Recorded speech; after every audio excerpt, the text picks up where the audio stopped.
Mà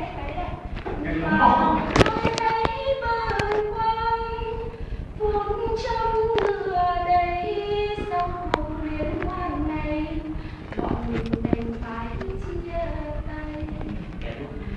Không biết tại sao lòng tôi nghẹn ngào nói chẳng nên lời một câu chúng tôi mãi xa mỗi người về quê mùa nắng.